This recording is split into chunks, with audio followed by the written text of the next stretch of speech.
वक्त अमित शाह, गृह मंत्री अमित शाह जम्मू कश्मीर में है, जम्मू में मौजूद है इस वक्त। क्या कह रहे हैं अमित शाह, आपको सुनाते हैं। उनको भी बड़े मनपूर्वक प्रणाम कर कर मेरी बात की शुरुआत करना चाहता हूं। भाइयों बहनों, ये संयोग ही है कि भाजपा का पहला चुनावी सम्मेलन गणेश चतुर्थी के दिन शुरू हो रहा है और हम सब मानते हैं कि विघ्नहर्ता यात्राओं के सभी विघ्न का भरण करते हैं। मैं गणेश चतुर्थी की देश भर को बहुत बहुत शुभकामनाएं देता हूं। भाई, वो वहां अफसर साहब खड़े हैं, आप डायरेक्शन करे बगैर रहने दो। ओ भाई पुलिस अफसर, आप अपना स्थान ले लो, कुछ चिंता मत करो यहां। और आज जैन भाइयों का पर्युषण पर्व भी शुरू हो रहा है। जैनी सभी भाइयों बहनों को और देश भर को पर्युषण पर्व की भी मैं बहुत बहुत शुभकामनाएं देना चाहता हूं। भाइयों बहनों, आज मैं विराट ताकत भारतीय जनता पार्टी की देख रहा हूं, उससे मेरे मन में जो आनंद है इसका मैं वर्णन नहीं कर सकता। सिर्फ 13 सीटों के कार्यकर्ता इतनी बड़ी संख्या में आए हैं कि कुर्सियां तो सारी भर गए और बाहर भी लोग समाते नहीं है। मैं आप सभी को बहुत बहुत बधाई देना चाहता हूं। भाइयों बहनों, आप ये मानकर चलिए कि आने वाला चुनाव एक ऐतिहासिक चुनाव है। जब से देश आजाद हुआ, पहली बार जम्मू कश्मीर का मतदाता 2 झंडे नहीं, एक तिरंगे के नीचे अपना मतदान करेगा। पहली बार 2 संविधान नहीं, भारत के संविधान जिसको बाबा साहेब आंबेडकर ने बनाया, इसके नीचे हमारा वोटिंग होने जा रहा है। और पहली बार अब इस पूरे जम्मू कश्मीर सूबे में कभी प्रधानमंत्री नहीं बैठ सकता। प्रधानमंत्री एक ही होता है जो कश्मीर से कन्याकुमारी की जनता जिसको चुन कर भेजती है, और वो हमारे प्रिय नेता नरेंद्र मोदी जी है। नरेंद्र मोदी, ये जो चुनाव पहली बार 370 की परछाई से बाहर निकल रहा है, इसका चमत्कार हमने लोकसभा चुनाव में देखा है। पहले दिल्ली के हलकों में अगर लोकसभा में 10% भी घाटी में वोटिंग हो जाए तो बड़ी सिद्धियां मनाती थी ये सरकारें। आज बेरोक टोक निसंकोच मतदान के कारण आज 58.46% मतदान हुआ है, जो लोकतंत्र की सबसे बड़ी विजय है। भाइयों बहनों, मैं आज यहां बताने आया हूं। पहले मीडिया के मित्रों के मन में बहुत सारा स्पेक्युलेशन है। मैं स्पष्ट कर देना चाहता हूं कि चुनाव भारतीय जनता पार्टी बड़े जोर के साथ, मन के साथ लड़ेगी भी और जीतेगी भी। इसमें किसी को संशय रखने की जरूरत नहीं है। भाइयों बहनों, नरेंद्र मोदी सरकार ने ये 10 साल में ढेर सारे काम किए हैं। मैं इस पर बाद में आता हूं। सबसे पहले यहां जो कार्यकर्ता है उनको मैं मन से अपील करना चाहता हूं। भाइयों बहनों, हमारी भारतीय जनता पार्टी, इसकी मूल इकाई ही हमारा कार्यकर्ता होता है। भारतीय जनता पार्टी की सबसे बड़ी ताकत नेता नहीं होते हैं। भारतीय जनता पार्टी की सबसे बड़ी ताकत मेरा बूथ का मालिक, मेरा बूथ का अध्यक्ष होता है। जब बूथ के कार्यकर्ता भारत माता की जय के जयकारे के साथ चुनाव के मैदान में उतरते हैं, अच्छों को मैदान छोड़ते हुए मैंने देखा है भाइयों, अच्छों को। और इस बार जम्मू कश्मीर के बूथ के कार्यकर्ताओं ने, जम्मू के बूथ के कार्यकर्ताओं ने घर घर जाकर जम्मू में जो परिवर्तन आया वो बताना है। भाइयों बहनों, आज मैं जम्मू के सारे मतदाताओं को कहने आया हूं, 70 साल तक हम विकास के लिए, अपने अधिकार के लिए लड़ते थे, किसी के सामने गिड़गिड़ाते थे, आंदोलन करने पड़ते थे, संघर्ष करने पड़ते थे। बाबा अमरनाथ की यात्रा के लिए महीनों तक संघर्ष करना पड़ेगा। अब ऐसा दिन आया है कि आपको ना मांगने की जरूरत है, ना आंदोलन करने की जरूरत है, आपके मन में है वो मोदी जी सीधा आपको दे रहे हैं। और बाबा अमरनाथ की यात्रा 5,12,000 से ज्यादा यात्री गए, सबसे ज्यादा टर्नआउट इस बार हुआ है। बम बम भोले के जयकारे के साथ बेखौफ होकर पूरे देश के यात्रियों ने यात्रा करी।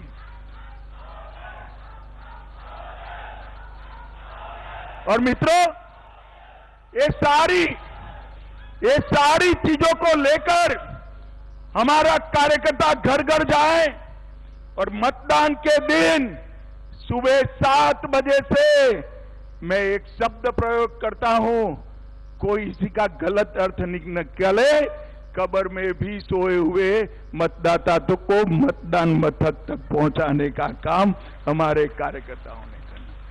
मैंने कल ही संगठन की बैठक में एक बात कही है कि भाजपा का हर कार्यकर्ता 11 बजे के पहले अपना परिवार और 3 परिवार, 4 परिवार, फिर से मैं रिपीट करना चाहता हूं, अपना परिवार, हर कार्यकर्ता का परिवार और साथ में और 3 परिवार।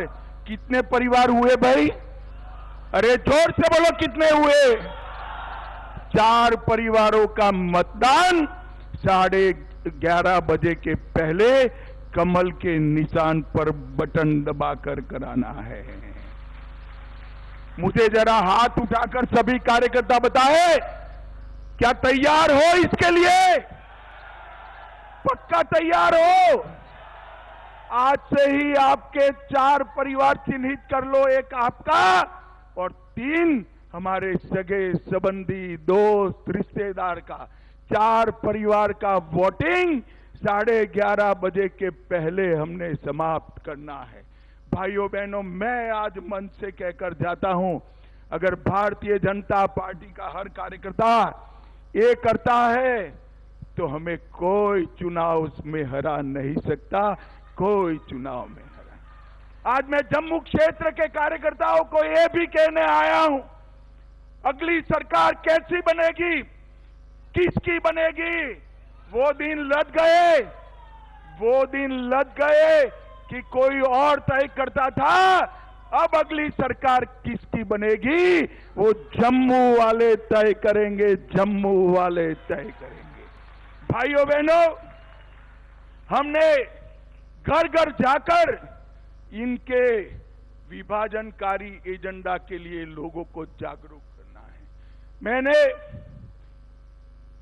एक प्रेस कॉन्फ्रेंस कर दिल्ली में नेशनल कॉन्फ्रेंस और कांग्रेस के विभाजनकारी एजेंडे को उजागर किया था, मगर आज मैं आप सबके सामने आया हूं और मैं सबसे ज्यादा भरोसा मीडिया पर नहीं करता, आप पर करता हूं, क्योंकि मैं भी आपकी जमात वाला हूं भाई, मैं भी बूथ अध्यक्ष रहा हूं। मैं आज आपके सामने एक एक कर 10 एजेंडा फिर से रिपीट करना चाहता हूं। मैं पूछूंगा तब आप हाँ या ना में जवाब देंगे। करोगे क्या? अरे जोर से बोलो, करोगे क्या? जम्मू कश्मीर में कांग्रेस और एनसी फिर से अलग झंडा लाने वाले हैं, आप लाने दोगे? अरे जोर से बोलो, लाने दोगे? 370 एनसी और कांग्रेस फिर से लाना चाहते हैं, लाने दोगे? जोर से बोलो, लाने दोगे? कांग्रेस पार्टी और एनसी गुर्जर, बकरवाल, पहाड़ी, ओबीसी और दलित भाइयों का रिजर्वेशन छीनना चाहती है। आप छीनने दोगे क्या? जोर से बोलो, छीनने दोगे? अरे राहुल बाबा, मेरी बात कान खोल कर सुन लो। बाबा मनहास के मंदिर के सामने मैं बोलकर जाता हूं, जितना दम लगा दो, गुर्जर, बकरवाल, पहाड़ी और दलितों का रिजर्वेशन को हम हाथ नहीं लगाने देंगे। आप ये मान कर दो। भाइयों बहनों, 370 हटने से 70 साल के बाद जम्मू कश्मीर की माताओं बहनों को अधिकार मिला है। ये कांग्रेस पार्टी, ये नेशनल कॉन्फ्रेंस ये अधिकार छीनना चाहती है। आप छीनने दोगे क्या? अरे आप तो जरा जोर से बोलो, छीनने देंगे क्या? भाइयों बहनों, ये पत्थरबाजी और आतंकवाद में जो लोग लिप्त है उनको जेल से छोड़ना चाहते हैं। उनका मकसद है उनको छोड़ दो और हमारे जम्मू क्षेत्र, पूंछ, राजौरी, जहां शांति है वहां आतंकवाद आए। मुझे बताओ, जम्मू, पूंछ, राजौरी, डोडा में आतंकवाद को आने देंगे क्या? अरे जोर से बोलो, आने दोगे क्या? भाइयों बहनों, मोदी जी की सरकार आई, आतंकवाद को पैसा देने वालों पर तबाही आई, जेल में डाल दिए। वो कहते हैं फिर से एलओसी का ट्रेड हम शुरू करेंगे। एलओसी का ट्रेड शुरू होगा तो उसका मुनाफा किसके पास जाएगा? जोर से बोलो। उनका मुनाफा सीधा आतंक के काम में होगा। ये करना चाहिए क्या? आप सहमत हो क्या? वो कहते हैं हम पाकिस्तान से बात करेंगे। आज मैं कहकर जाता हूं, जब तक शांति नहीं होती पाकिस्तान से कोई बात नहीं होगी। भाइयों बहनों, हमारा शंकराचार्य चोटी, ये पहाड़ जहां आदि शंकर ने स्वयं चातुर्मास किया, उसका नाम तख्ते सुलेमान रखना चाहते हैं। आप सहमत हो क्या? जोर से बोलो, सहमत हो? पूरा देश देख रहा है, और जोर से बोलो, सहमत हो? ये भ्रष्टाचार की आग में फिर से जम्मू कश्मीर को झोंकना चाहते हैं। ये तीन परिवार, कांग्रेस का परिवार, एनसी अब्दुल्ला परिवार और पीडीपी का मुफ्ती परिवार, ये तीनों परिवारों ने अरबों खरबों रुपया लूटा है। वो कहते हैं हम पहले जैसी व्यवस्था लाएंगे। आप सहमत हो क्या? जोर से बोलो, सहमत हो क्या?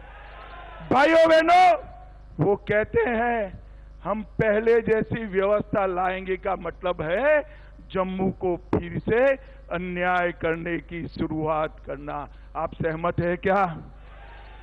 सहमत है क्या? जिस ऑटोनॉमी की बात ने जम्मू कश्मीर को आग में झुलसाया, घाटी में और कश्मीर में, जम्मू में 40,000 लोग मारे गए, ये कहते हैं हम जम्मू कश्मीर को ऑटोनॉमी देंगे। मैं आज बताकर जाता हूं। भाइयों बहनों, मेरी बात ढंग से सुन लेना। कोई ताकत ऑटोनॉमी की बात अब कर नहीं सकती। आप मेरी बात ध्यान से सुनिए। और भाइयों बहनों, अंत में ये राहुल बाबा नेशनल कॉन्फ्रेंस कहते हैं कि हम जम्मू कश्मीर को स्टेट का स्टेटस वापस देंगे। अब मैं यहां अब्दुल्ला साहब और राहुल बाबा को पूछना चाहता हूं कि भैया आप कैसे वापस दोगे? बताओ तो, कौन वापस दे सकता है?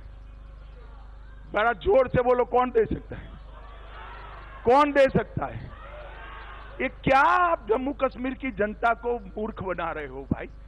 सब में अकल है, वो भारत सरकार ही दे सकती है, मोदी जी ही दे सकते हैं।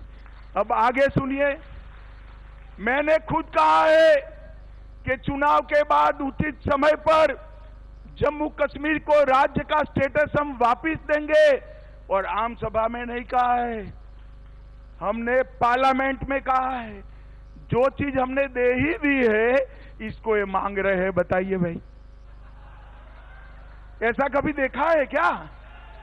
अरे भाई, मेरा 5 अगस्त 6 अगस्त का भाषण सुन लो, उसमें मैंने कहा है चुनाव के बाद उचित समय पर जम्मू कश्मीर को हम फिर से यूटी से राज्य बनाने का काम करेंगे। राहुल गांधी, आप लोगों को गुमराह मत करिए। हमने जम्मू कश्मीर को हम जानते हैं, उसके सम्मान को भी जानते हैं। भाइयों बहनों, भारतीय जनता पार्टी की मोदी सरकार ने सालों से गुर्जरों की, हमारे पहाड़ी भाइयों की, हमारे दलित भाइयों की, ओबीसी समाज के कई सारे वर्ग, जाट और ऐसे कई वर्ग जो सम्मिलित है, उनकी रिजर्वेशन की मांग थी, इन्होंने नहीं दिया, हमने इसको रिजर्वेशन दे दिया। ये लोग कहते हैं ये रिजर्वेशन पर हम पुनः विचार कर देंगे।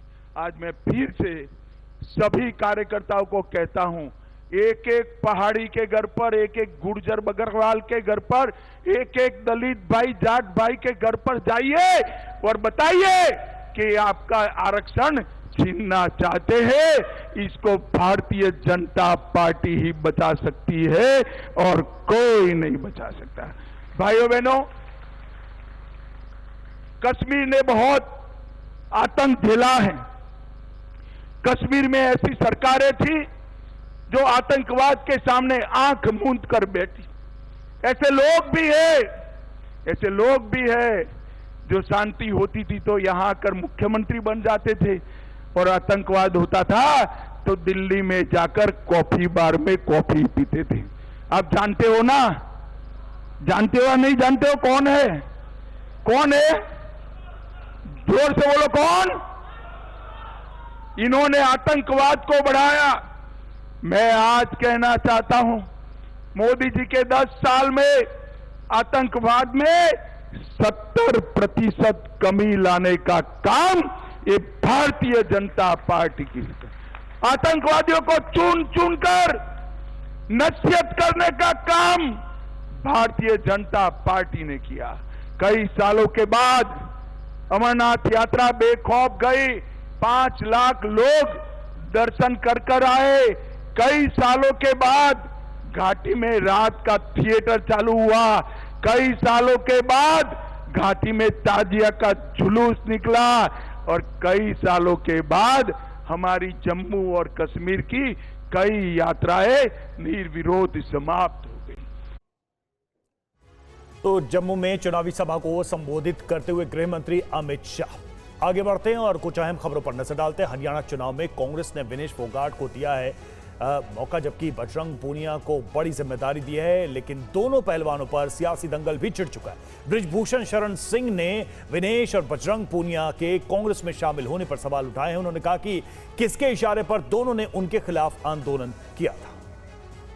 और देखिए, इस वक्त एक बड़ा अपडेट यह है कि विनेश फोगाट और बजरंग पूनिया के कांग्रेस में शामिल होने पर बीजेपी नेता बृजभूषण शरण सिंह का बयान आया है। राजनीति के लिए बेटियों का इस्तेमाल किया गया, महिला खिलाड़ियों के सम्मान को ठेस पहुंचाया। इनकी स्क्रिप्ट कांग्रेस ने लिखी थी, ये कहा बृजभूषण ने। हरियाणा की जनता जवाब जरूर देगी। बृजभूषण का यह बयान, बेटियों के गुनहगार विनेश और बजरंग, यह बयान है बृजभूषण सिंह का। ये सुनते हैं। उस दिन ये क्या जवाब देंगे जब ये साबित हो जाएगा कि जिस जिस दिन की घटना मेरे ऊपर लगाई जा रही है, उस घटना में मैं दिल्ली में मौजूद ही नहीं हूं। उस दिन क्या सामना करेंगे? और राजनीति के लिए इन्होंने बेटियों का इस्तेमाल किया, बेटियों को बदनाम किया, विशेष करके महिला खिलाड़ियों के सम्मान को ठेस पहुंचाया। और ये बेटियों के सम्मान के लिए नहीं लड़ रहे थे, ये राजनीति के लिए लड़ रहे थे। इनकी स्क्रिप्ट, पूरी स्क्रिप्ट कांग्रेस के द्वारा लिखी जा चुकी थी और इन्होंने बेटियों को बदनाम कर दिया। और इस बात का जवाब हरियाणा की जनता देगी। और एक इंटरव्यू मैंने दिया था चाचा ताऊ का करके, मैंने कहा था, आज उन चाचा ताऊ लोगों से भी कहना चाहता हूं कि बेटियों का गुनाहगार मैं नहीं हूं। बेटियों के सम्मान का कोई अगर गुनाहगार है तो बजरंग है, दिनेश है, ये आंदोलनकारी है। और जो स्क्रिप्ट लिखा भूपेंद्र हुड्डा ने, ये जिम्मेदार हैं, मैं जिम्मेदार नहीं हूं। मुझको बीजेपी क्यों प्रचार के लिए भेजेगी? बहुत नेता हैं बीजेपी के अंदर, लेकिन अगर कहेगी तो मैं जा सकता हूं। चुनाव में कितना असर उनका होगा, क्या लगता है? देखिए, एक दिन कांग्रेस को पछताना पड़ेगा, एक दिन कांग्रेस को पछताना पड़ेगा। तो भारतीय कुश्ती संघ के अध्यक्ष संजय सिंह का बयान भी आया है। पूरा आंदोलन कांग्रेस के इशारे पर हुआ, ये संजय सिंह ने कहा है। हुड्डा परिवार के इशारे पर आंदोलन, संजय सिंह का बयान। आंदोलन से कुश्ती में मेडल पर भी असर पड़ा है। आंदोलन की वजह से पहलवान प्रैक्टिस नहीं कर पाए। पूरे देश सर्वविदित है कि यह पूरा आंदोलन कांग्रेस के इशारे पे हो रहा था और उसके पूरे कर्ता धर्ता थे दीपेंद्र हुड्डा, हुड्डा फैमिली पूरी। हरियाणा से इसकी चिंगारी लगाई गई और यह इस धरने की नींव उसी दिन पड़ गई थी जिस दिन हमारे यशस्वी प्रधानमंत्री जी ने भारतीय कुश्ती संघ के अध्यक्ष बृजभूषण शरण सिंह की बड़ाई अपने उससे किया था कि कुश्ती सुरक्षित हाथों में है। और पिछले 12 साल में कुश्ती को इन्होंने जो बढ़ाया था और यह ओलंपिक ईयर था। ये सब एक षड्यंत्र इसलिए भी किया गया कि ओलंपिक में कुश्ती के 4-5 मेडल जो आने वाले हैं, आंदोलन करके उस मेडल को भी डिस्टर्ब किया गया। कोई ये जो इस कुश्ती का मेडल नहीं आना, ओलंपिक ईयर में 2 साल न कुश्ती की कोई एक्टिविटी हुई है, सारे कुछ भी नहीं हुआ, तो उसकी वजह से मेडल कम आए।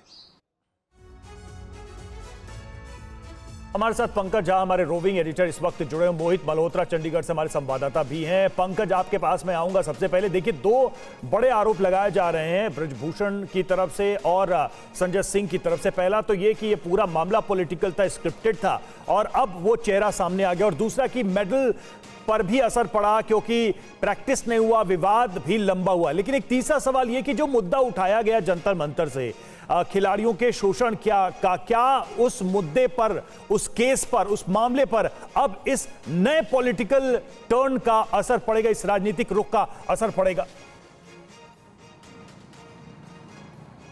देखिए, जो बृजभूषण शरण सिंह हैं, जिनके खिलाफ तरह तरह के आरोप महिला पहलवानों की तरफ से लगाए गए थे और वो उस वक्त रेसलिंग फेडरेशन ऑफ इंडिया के अध्यक्ष थे, बृजभूषण शरण सिंह गोंडा में थे। उन्होंने कहा कि जो वो बार बार कह रहे थे, उनके जो आरोप थे इन महिला पहलवानों के खिलाफ में, कि वो किसी के इशारे पर ये सब कर रहे हैं, और वो बात उनकी सच साबित हुई है। जब विनेश फोगाट को कांग्रेस से टिकट मिला, वो कह रहे हैं कि हुड्डा परिवार के इशारे पर ये सब हुआ है। तो वो ये कह रहे हैं कि कोर्ट में तो मामला अलग है, राजनीतिक रूप से अगर उन्हें चुनाव प्रचार करने का मौका दिया गया तो हरियाणा में विनेश के खिलाफ वो चुनाव प्रचार भी करेंगे। रही बात कोर्ट के अंदर में, तो वो कह रहे हैं कि वो साबित करेंगे कि किस तरीके से ये पूरी एक स्क्रिप्टेड थी जो कहानी, जो उनके खिलाफ आरोप लगाए गए, वो राजनीतिक विद्वेषपूर्ण तरीके से उनको फंसाने की कोशिश की गई और ये सारे तथ्य वो कोर्ट के सामने रखेंगे। हालांकि इस पूरे मामले में उनके खिलाफ चार्जशीट हो चुका है, ट्रायल चल रहा है। बृजभूषण शरण सिंह ने कहा कि इस पूरे आंदोलन की नीयत को लेकर वो कोर्ट के अंदर सवाल उठाएंगे और अपनी बात को प्रमाणित करेंगे।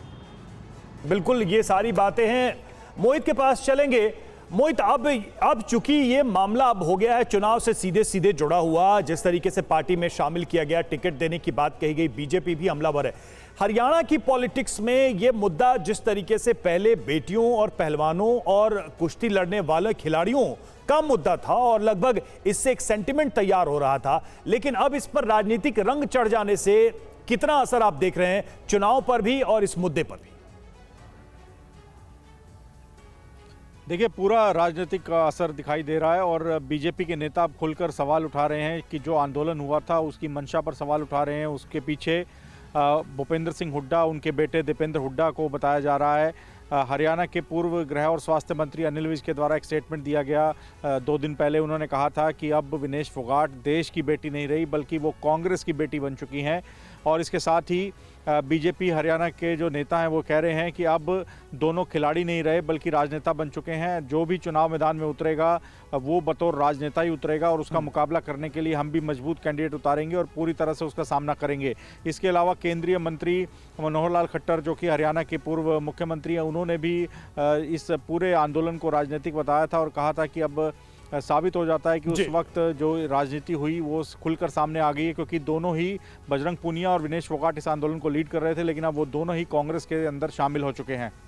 बिल्कुल बिल्कुल। और कहीं ना कहीं चुनाव के दौरान भी इस पूरे मुद्दे की गूंज सुनाई देगी और इस पर राजनीति भी सुनाई देगी। पंकज, आप हमारे साथ बने रहे, लौटेंगे आपके पास। और देखिए, यूपी के सुल्तानपुर एनकाउंटर केस में मैजिस्ट्रेट जांच के आदेश दे दिए हैं। मंगेश यादव एनकाउंटर में मैजिस्ट्रेट जांच के आदेश, जिला कलेक्टर ने जांच के आदेश दिए हैं। एसडीएम विदुषी सिंह करेंगी मामले की जांच।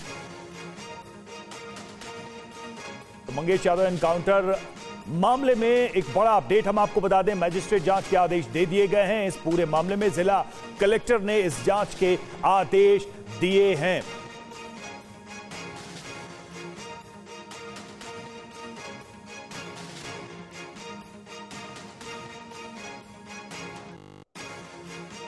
उत्तर प्रदेश के सुल्तानपुर एनकाउंटर मामले से जुड़ा एक बड़ा अपडेट है कि इस पूरे मामले में, इस एनकाउंटर को लेकर अब मैजिस्ट्रेट जांच होगी और मंगेश यादव एनकाउंटर में मारा गया था और इस पूरे मामले की जांच अब मजिस्ट्रेट से कराई जाएगी। और इस मुद्दे को लेकर उत्तर प्रदेश की सियासत भी काफी गर्म है। लगातार विपक्ष की तरफ से, खासकर समाजवादी पार्टी की तरफ से इस एनकाउंटर पर सवाल उठाए गए और अब देखिए, इस मामले में जिला कलेक्टर ने जांच के आदेश दिए हैं।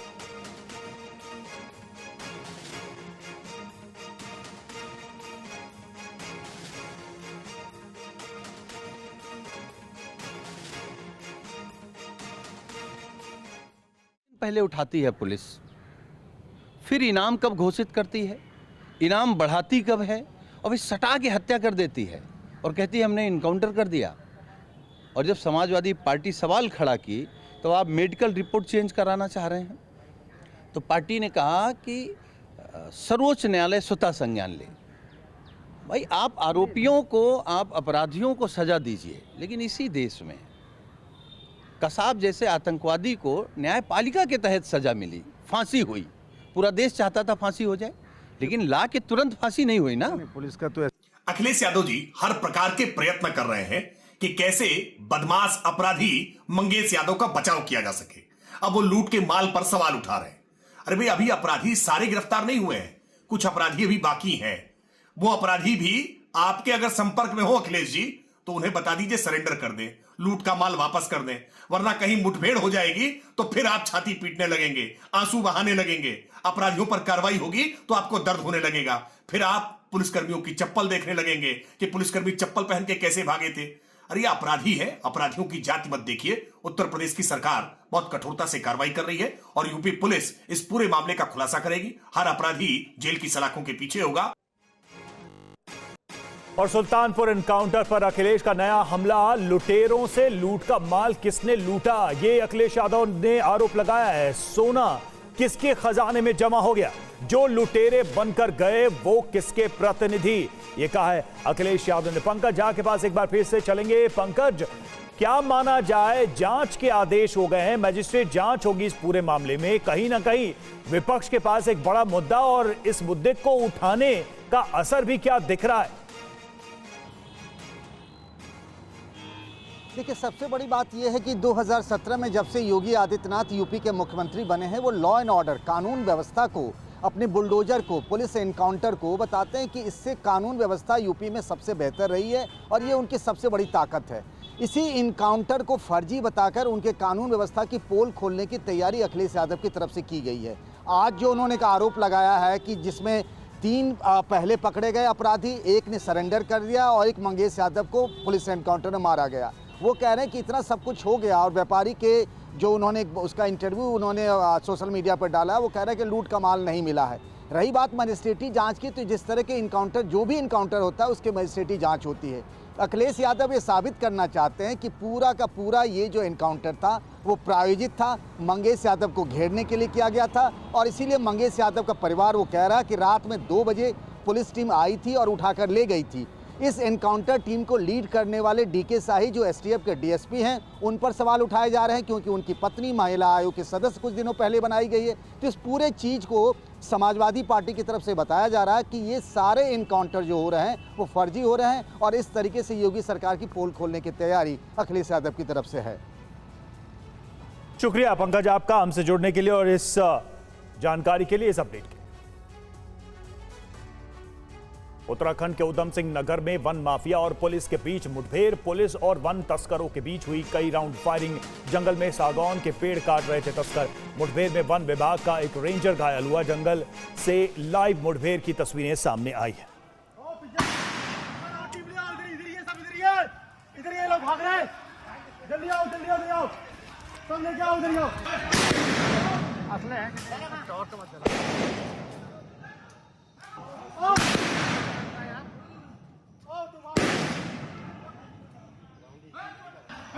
आओ सामने आओ, आओ बोल के सामने आओ।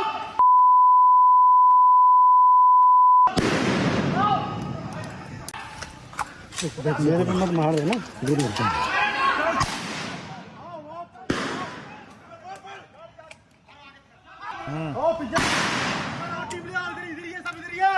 इधर ये लोग भाग रहे हैं, जल्दी आओ जल्दी आओ जल्दी आओ, सामने क्या उधर आओ। असले हैं और तो मत चला। तो उधम सिंह नगर उत्तराखंड से तस्वीरें सामने आई हैं वन माफिया के साथ। ये एनकाउंटर की तस्वीरें, ये देखिए फायरिंग हो रही है, सीधा आमना सामना। जो जंगल में अवैध तरीके से कटाई के लिए यहां पहुंचे थे। यूसी तिवारी डीएफओ हमारे साथ इस वक्त जुड़ी हुई हैं। यूसी तिवारी, हम जानना चाहेंगे ये जो तस्वीरें इस वक्त हम देख पा रहे हैं, आप क्या जानकारी आपके पास है इस बाबत, और ये एनकाउंटर की स्थिति क्यों पैदा हुई? देखिए, कल शाम हमारा जो पीपल पड़ाव रेंज का स्टाफ है वो रेंज ऑफिसर के लीडरशिप में अपने फॉरेस्ट की रूटीन पेट्रोलिंग पर था। तो पेट्रोलिंग में उन लोगों को जंगल में कुछ ऐसा लगा कि कहीं पर पेड़ कट रहा है, तो वो लोग उस डायरेक्शन में गए। वहाँ उनको 14-15 लोग दिखाई दिए जो कि एक सागौन के पेड़ को काट रहे थे। इन्होंने उनको चैलेंज किया और रुकने के लिए कहा, तो वो लोग क्योंकि हथियार बंद थे, उनके पास हथियार थे, तो उन्होंने इन लोगों से अपने को बचाने की नीयत से कहें या जैसा भी समझे या डराने के लिए इनके ऊपर से डायरेक्ट फायर किया। और उस डायरेक्ट फायर करने में कुछ देर वहां पर आपस में ये सब चलता रहा, और हमारी तरफ से भी स्टाफ ने सेफ्टी में अपने हवाई फायर किए। तो उसमें हमारे 4 लोग जो हैं वो घायल हुए हैं, जिसमें एक रेंज अधिकारी हैं और 3 हमारे वन रक्षक हैं। बिल्कुल यूसी तिवारी जी, एक चीज हम समझना चाहेंगे कि इस पूरी कार्रवाई में ये जो जंगल काटने लोग आए थे या जो भी तस्कर थे, इनको लेकर क्या और जानकारी मिल रही है? क्या ये नियमित रूप से ऐसी घटनाएं होती हैं या फिर ये कोई बहुत ही रेयर इंसिडेंट है जिसमें आमना सामना हुआ और फायरिंग हुई? इसमें मैं इतना ही कहना चाहूंगा कि हमारे पूरे डिवीजन में और इन रेंजों का एक छोटा सा एरिया है जो कि संवेदनशील है, क्योंकि उसकी ज्योग्राफिकल लोकेशन ऐसी है कि वहाँ से चोरी करना इजी है, और कुछ लोग इस काम में काफी दिनों से लगे हुए हैं। और विभाग की ओर से इनको हमेशा रोकने का प्रयास किया जाता है और इनके खिलाफ कानूनी कार्रवाई भी की जाती है। पहले भी इनके साथ फायरिंग की घटनाएं होती रही हैं, और ये घटना कोई अपने आप में नई नहीं है। ये उसी का आगे का एक वो है कि कल भी उस तरीके की एक घटना हुई है। शुक्रिया आपका यूसी तिवारी डीएफओ, जो कि बता रहे थे कि किस तरह से अवैध रूप से जंगल काटने की कोशिश कर रहे लोगों के साथ आमना सामना हुआ और ये मुठभेड़ हुई।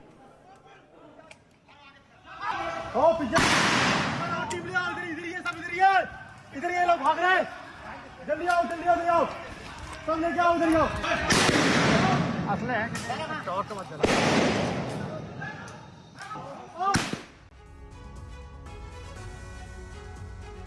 और अब बात भेड़ियों के दहशत की, तो ऑपरेशन भेड़िए को लेकर हमारे पास इस वक्त 5 बड़ी खबरें हैं। वो खबरें हम आपको बताएंगे। पहली बड़ी खबर क्या है? 2 और भेड़ियों की तलाश जारी है, यानी 2 की और तलाश चल रही है। ये पहली बड़ी खबर है। दूसरी बड़ी खबर इससे जुड़ी हुई, घाघरा टापू में दिखा 5वां भेड़िया। ये दूसरी बड़ी खबर है। तीसरी बड़ी खबर क्या है? शहर तक भेड़ियों का आतंक पहुंच गया है। चौथी बड़ी खबर, ऑपरेशन में शार्प शूटर्स को भी इंगेज किया गया है, उन्हें भी जिम्मेदारी दी गई इन भेड़ियों के खात्मे के लिए। और 5वीं बड़ी खबर, थर्मल ड्रोन का इस्तेमाल किया जा रहा है इन भेड़ियों का पता लगाने के लिए।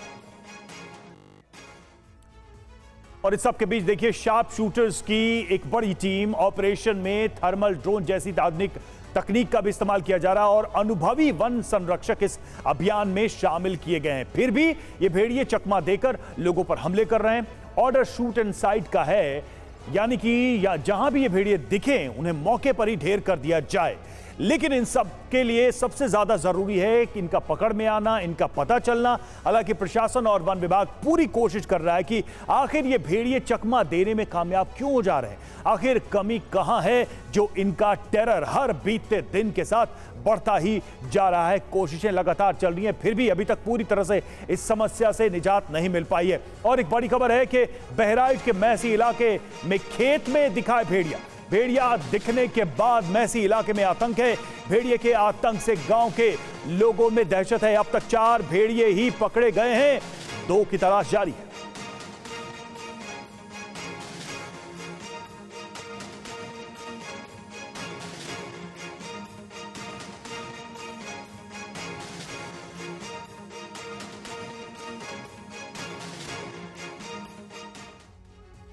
और आपको 2 तस्वीरें दिखाते हैं। 2 दिन में 2 बार अलग अलग जगहों पर भेड़िया दिखा है। और एक तस्वीर आज की है, बहराइच के महसी इलाके की है, और दूसरी जो तस्वीर हम आपको दिखाएंगे वो कल की है। कल घाघरा टापू के इलाके में 5वां भेड़िया दिखा था। जब ड्रोन से उसकी तलाशी की जा रही थी तभी ये भेड़िया नजर आया था। ये देखिए महसी में आज जो भेड़िया दिखा, और ये कल की घाघरा टापू पर जो तस्वीरें हैं वहां की तस्वीरें हैं जब भेड़िया नजर आया था। तो भेड़िए दिख रहे हैं, लेकिन अभी सबसे बड़ी चुनौती है कि इन 2 भेड़िए जिनकी तलाश चल रही है उनको कैसे काबू पाया जाए। और ऑपरेशन भेड़िया को कैसे अंजाम दिया जा रहा है, वन विभाग ने क्या क्या रणनीति बनाई है, टीवी 9 संवाददाता पुनीत शर्मा ने मुख्य वन संरक्षिका रेणु सिंह से बात की। मैम, काफ़ी मुश्किल हो रहा है भेड़ियों को पकड़ना, और हमले भी हुए हैं 3-4 दिन पहले तक बच्चे के ऊपर। किस तरीके से आप अब इन भेड़ियों को पकड़ रही हैं? भेड़ियों को पकड़ने के लिए हम लोग थर्मल ड्रोन्स का यूज़ कर रहे हैं, और हमने सारे एरिया जहाँ जहाँ उन्होंने अटैक किया था, मारा था और घायल किया था, उस सारे एरिया को नक्शे पे मार्क कर लिया है। मार्क करके उसको सेक्टर्स में डिवाइड कर लिया, सेक्टर 1, 2, 3 और एक रिजर्व सेक्टर है। इन सेक्टर्स की निगरानी कर रहे हैं, हेड कर रहे हैं डीएफओस और एसीएफ्स। साथ में जो टीम्स लगाई गई हैं वो गश्ती की टीम्स है, दिन की गश्ती की, रात की गश्ती की टीम्स है। एक टीम हमारी लगाई गई है पब्लिक अवेयरनेस की टीम। कमांड सेंटर बनाया गया है। इस कमांड सेंटर को जो कंट्रोल रूम है पुलिस का, उसके साथ भी सिनर्जाइज किया गया है। ये इस तरह की चीजें हैं, और जहां से भी सूचना यदि प्राप्त होती है तत्काल हमारी टीम्स पूरी तैयारी के साथ वहां चली जा रही हैं। तो ये इनफैक्ट लोकेट अभी नहीं हो पा रहा है, और जैसे ही लोकेट होगा उसको पकड़ने की पूरी कोशिश की जाएगी। जो भी कुछ ट्रेंड्स मिल रहे हैं उस हिसाब से कार्रवाई हो रही है। आपने एक चीज जरूर नोटिस किया होगा कि घटनाएं अभी नहीं हुई हैं, और जो भी एक आध जो घटनाएं जो दिखाई दे रही है कि किसी को स्क्रैच किया, किसी को मारा, किसी को घायल किया, वो भेड़िया ने नहीं किया है। ये भी अफवाहें हैं कि कुत्ते घायल कर रहे हैं और उसको भेड़िया का नाम लगा दिया जा रहा है। बहराइच में भेड़िए का खौफ जारी है। वन विभाग की टीम भेड़िए की तलाश कर रही है। वन विभाग की टीम के साथ शिकारी भी भेड़ियों की तलाश कर रहे हैं। बहराइच से टीवी 9 संवाददाता पुनीत शर्मा की ये रिपोर्ट। भेड़ियों की तलाश में इस वक्त वन विभाग के साथ शिकारी भी लगे हुए हैं। उनको भेड़ियों को देखते ही गोली मारने का आदेश। आप देख सकते हैं जंगल के अंदर से ये शिकारी और वन विभाग के लोग इस वक्त आ रहे हैं, उनको ढूंढ करके देखते भेड़ियों को। काफी अंदर ये लोग गए थे, और इस वक्त हम उसी जगह पर मौजूद हैं जहां पर चौथे भेड़िए को पकड़ा गया था। वन विभाग की टीम शिकारी के साथ मौजूद है, हथियार इन लोगों के पास है, और ये लोग लगातार जो है वो इन भेड़ियों की तलाश में जंगल में काफी अंदर तक गए हुए थे। उम्मीद की जा रही थी कि जो भेड़िए हैं वो यहीं पर मौजूद है और हाथों में इनके आप देखेंगे कि लाठी डंडे और बंदूकें भी हैं। फिलहाल ये शिकारी हैं जो कई घंटों से सर्च ऑपरेशन कर रखा था, इन्होंने चला रखा था। ये वन विभाग की टीम है और ये लोग लगातार ढूंढ करके आए हैं। काफी लाठी डंडा इन लोगों के पास थे, हथियार के साथ ये लोग यहाँ पर चले हैं। ये बताइए, कहीं मिला अंदर भेड़िया? बाबा जी से पूछो, कोई मिला भेड़िया अंदर मिला? हाँ मिला रहा है, मिला रहा है। खेत कर इधर गए, एक बकरी भी उठा ले गया। कब? अभी अभी कहाँ से? इधर यहाँ से पास से? हाँ पास से। तो पकड़ नहीं पाए उसको? पकड़ के यहाँ थे नहीं। अच्छा। फिर दौड़ के आए। हाँ। तब तक वो जा चुका था।